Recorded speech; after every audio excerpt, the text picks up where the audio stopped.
అండి, అందరికీ నమస్తే. Welcome to Mokshasri DIY. ఈరోజు వీడియోలో ఈ model sleeves cutting and stitching చూపిస్తున్నాను.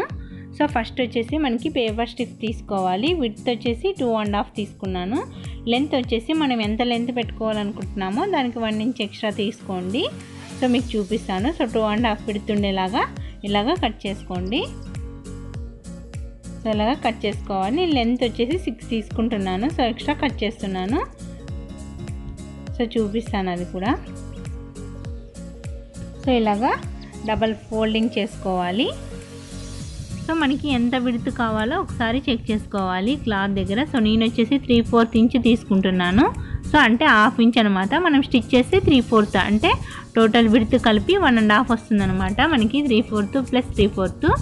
సో అలాగా మనకి ఇంతనే కాదండి, మనకి ఎంత విడ్త్ కావాలో అంత మనము తీసుకోవచ్చు అనమాట. సో ఇలాగ తీసుకుంటున్నాను. అలాగే లెంత్ వచ్చేసి పైన 1/2 ఇంచ్ మనకి స్టిచ్చింగ్ పోతుంది. అలాగే ఇంకొక 1/2 ఇంచ్ కిందికి, పైన 1 ఇంచ్, అలాగే 1 ఇంచ్ ఫోల్డ్ చేస్తాము. 1 ఇంచ్ బటన్ కోసం గ్యాప్ అనమాట. సో టోటల్ వచ్చేసి 5 ఇంచ్ వచ్చింది నాకు. ఇంతనే కాదండి, మనకి ఎంత షార్ట్ స్లీవ్స్ ఉన్నాయనుకోండి ఇంకా పైకి పెట్టుకోవచ్చు. మనకి ఎంత లెంత్ కావాలి, ఎంత విడ్త్ కావాలి ఫస్ట్ చూసుకోండి. అది మీ హ్యాండ్స్ని బట్టి ఉంటుంది, మెజర్ చేసుకోవాలి. సో నాకు 5 ఇంచెస్ ప్లస్ ఖర్చు కలిపి 1 ఇంచ్ 6 ఇంచెస్ అనమాట. సెంటర్కి మార్కింగ్ వేసుకున్నాను. సో 3/4 అనుకున్నాం కదా, 3/4 ఇలాగా మార్కింగ్ వేసుకోవాలి. సో అలా మార్కింగ్ వేసుకున్న తర్వాత లెంత్ 2.5 కదా. సో 2.5 ఖచ్చితంగా మనం ఎంతైతే అనుకున్నామో అంతకి ఇలా మార్కింగ్ వేసుకొని ఇలాగా leaves type. So leave type మనకి ఈ షేప్ అనే కాదు, ఏ షేప్ అయినా తీసుకోవచ్చు. సో నేను ఇలాగా మార్కింగ్ వేసుకున్నాను. సో ఇప్పుడు మనం కట్ చేసుకుందాం. సో మనకి ఆకు షేప్లో వస్తుందన్నమాట ఇది. సో చూడండి, ఇలాగే సేమ్ ఇంకొక హ్యాండ్ కూడా ఇలాగే కట్ చేసుకోవాలి. సో ఇప్పుడు దీన్ని మనము ఒక 1/2 ఇంచు చుట్టూ 1/2 ఇంచ్ ఉండేటట్టు చూసుకొని కట్ చేసుకోవాలి. సో సేమ్ అలాగే ఫోల్డ్ చేసి మనం 1/2 ఇంచు మాత్రం గ్యాప్ వదులుకొని పేపర్ స్టిఫ్గా ఉండాలి కదా. సో అందుకోసము ఒక 1/2 ఇంచ్ వదులుకొని ఇలాగా కట్ చేసుకోవాలి. సో ఇలాగే సేమ్ ఇంకొకటి కూడా కట్ చేసుకోవాలి. సో ఇలాగా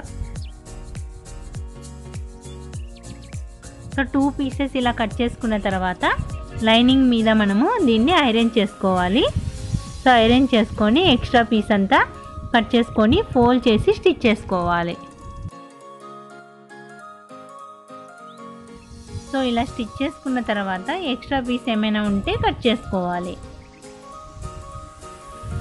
సో తర్వాత మనం హ్యాండ్స్ని కింద ఫోల్డింగ్ చేసి స్టిచ్ చేసుకోవాలి. ఒక 1 ఇంచ్ ఇలా ఫోల్డ్ చేసి స్టిచ్ చేసుకోవాలి. సో తర్వాత సెంటర్కి ఇలాగా మార్కింగ్ వేసుకోవాలి.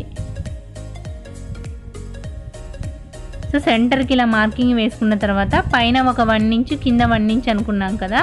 సో రెండు ఇలాగా మనము ఒక 1 ఇంచ్ గ్యాప్ వదులుకొని మార్కింగ్ వేసుకోవాలి. సో ఇలాగా. సో మనకి చూడండి, ఇక్కడ పిక్లో పెడతాను. సో అలా బటన్ పెట్టుకోవడానికి, పైన జాయింట్ లాగా ఉండడానికి హ్యాండ్స్ కోసము అలాగా మార్కింగ్ వేసుకున్న తర్వాత మనకి ఈ షేప్ అనే కాదండి, మనకి ఇష్టం వచ్చిన షేప్స్, ఏ షేప్స్ అయినా రౌండ్ షేప్ కానీ పెట్టుకోవచ్చు. సో ఇలాగా ఇప్పుడు దీన్ని మనము ఇలాగా డబల్ ఫోల్డింగ్ చేసుకోవాలి. సెంటర్కి ఇలా ఫోల్డ్ చేసుకొని సెంటర్ రావడం కోసం అనమాట. సో ఇలాగా ఫోల్డ్ చేసుకొని సెంటర్ వచ్చేటట్టు చూసుకొని మధ్యలో కదలకుండా స్ట్రైట్గా ఒక స్టిచ్ వేసుకోండి. తర్వాత మనము చుట్టూ స్టిచ్ చేసుకోవచ్చు. సో అలాగే ఇప్పుడు మనం చుట్టూ స్టిచ్ చేసుకోవాలి. సో నేను మెయిన్ ఫ్యాబ్రిక్ కాబట్టి ఇలాగా లైనింగ్ పేపర్ స్టిఫ్ అలా వేస్తున్నాను. సో మీరు డైరెక్ట్గా స్టిఫ్గా ఉండే క్లాత్లు అయితే డైరెక్ట్గా క్లాత్ కూడా తిరిగేయచ్చు. సో మనకి అంత లుక్ అనిపించదు. పేపర్ స్టిఫ్ పెడితేనే మనకి లుక్ చాలా నీట్గా ఉంటుంది. సో మనకి లైనింగ్ క్లాత్ అయినా తిరిగేసేయచ్చు. సో ఇలాగ చుట్టూ స్టిచ్ చేసుకోవాలి. పేపర్ స్టిఫ్కి క్లాత్ అనుకొని క్యాన్వాస్కి మనము చుట్టూ స్టిచ్ చేసుకోవాలి. అలాగే ఎక్స్ట్రా పీస్ అంతా కట్ చేసుకోవాలి ఇప్పుడు మనం. సో చుట్టూ మనము ఒక 1/2 ఇంచ్ అంతా గ్యాప్తో మనము చుట్టూ క్లాత్ కట్ చేసుకోవాలి. సో ఇక్కడ జాగ్రత్తగా చూసుకుంటూ కట్ చేసుకోవాలి. సో ఇలా కట్ చేసిన తర్వాత మనం కట్ చేయాలన్నమాట. సో ఇలా చుట్టూ మనము రౌండ్ నీట్గా తిరగడానికి ఇలాగా కట్స్ తీయాలన్నమాట. సో కార్నర్లో కానీ అలాగ ఇచ్చామంటే మనకి ఈజీగా టర్న్ చేసుకోవచ్చు అన్నమాట. షేప్ అనేది పర్ఫెక్ట్గా వస్తుంది.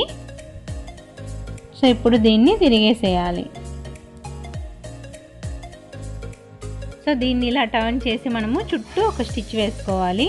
సో ఈ కార్నర్స్ అనేది మనము స్లిట్ కరెక్ట్గా ఇచ్చామంటే మనకి పట్టేసినట్టు ఉండదన్నమాట.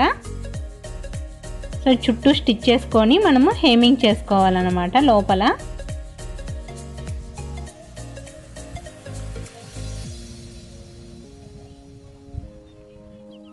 సో అంతే అండి, మనం కింద బటన్ పెట్టాలన్నమాట. ఇంకా నార్మల్గా మనం ఎలా స్టిచ్ చేసుకుంటామో హ్యాండ్స్ అలా స్టిచ్ చేసుకోవాలి.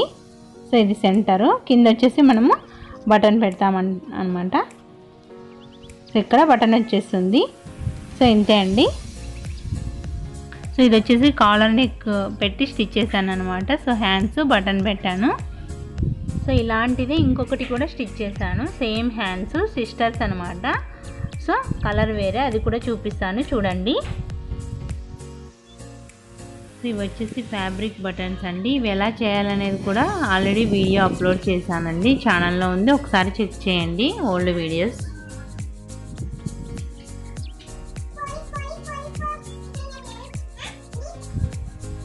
సో గ్యాదరింగ్స్ ఫ్రంట్ స్లిట్ వచ్చేటట్టు స్టిచ్ చేశాను. ఐ హోప్ ఈ వీడియో మీ అందరికి నచ్చిందని అనుకుంటున్నాను.